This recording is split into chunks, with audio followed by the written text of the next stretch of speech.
আসসালামু আলাইকুম রহমতুল্লাহি ওয়া বারাকাতুহু। আমার ছোট ভাই আবু সাইদ, যারা পাড়াপড়শি বসে আছেন, আপনারা সবাই ওরা চেনেন। ও একজন ভালো মেধাবী ছাত্র ছিল, সে এখন আমাদের মাঝে নেই। আপনারা সকলে দেখছেন আমাদের পরিবারটা কিরকম অচল পরিবার।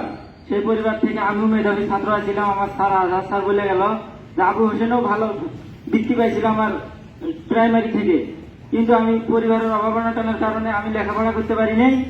আমার ছোট ভাইয়ের খুব ইচ্ছা ছিল, সে নিজের ইচ্ছায় অনেকটা নিজের ইচ্ছায় সে লেখাপড়া চালাই গেছে।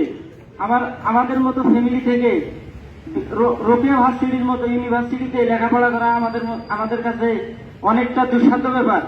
সে 2010 সালে প্রাইমারি পাস করে জাফরপাড়া থেকে, তারপরে সেখান থেকে গিয়ে ভর্তি হয় খালাসি উচ্চ বিদ্যালয়ে, সেখান থেকে এসএসসি পাস করে A+ পেয়ে।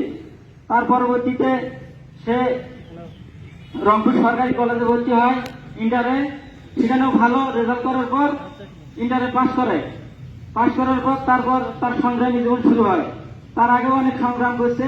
বাবা অর্থনৈতিকভাবে অসচ্ছল হওয়ার কারণে ওর লেখাপড়ার খরচ ঠিক মতো দিতে পারে নাই। সে টিউশনই করে নিজের লেখাপড়ার খরচ চালাইছে। তারপরে যখন ইউনিভার্সিটিতে ভর্তি হয় প্রথম বছর, নিজের চেষ্টায় বিভিন্ন জায়গায় পরীক্ষা দেয়, কিন্তু সে ব্যর্থ হয়। ব্যর্থ হওয়ার পর আমি কই, ভাই তুই এখন কি করবি, গ্যাপ দিবি না ন্যাশনালে ভর্তি হবি? কয় কি না ভাই, আমি আরেকবার চেষ্টা করে দেখো।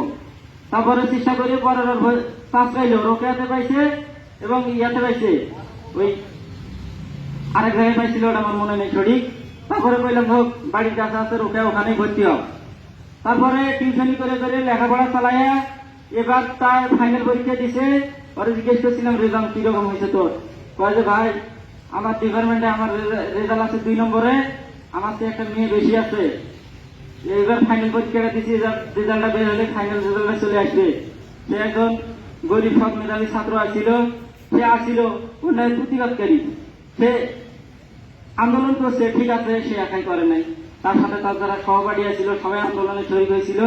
কিন্তু আমার ভাইরে নির্মমভাবে হত্যা করা হয়েছে, আমার ভাইরে। অনেক ছাত্র ওখানে উপস্থিত ছিল, সবাই আন্দোলন করছে, আমার ভাইরে গুলি করে মারা হয়েছে। আমি এটার বিশ্বাস চাই। আর আমার ভাইয়ের জন্য সবাই অন্তরের অন্তঃস্থল থেকে দোয়া করবেন।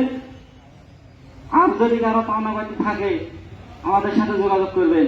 আর আমি চাই, আমার ভাই মারা গেছে, সারা দেশব্যাপী তোলপাড় হয়ে গেছে। আমি চাই এই আমার ভাইয়ের আত্মত্যাগের বিনিময়ে যেন ছাত্রদের যে আন্দোলন সফল হয়। আর একটা মায়ের বুক যেন খালি না হয়। আমার আদরের ছেলে ভাই, আমাদের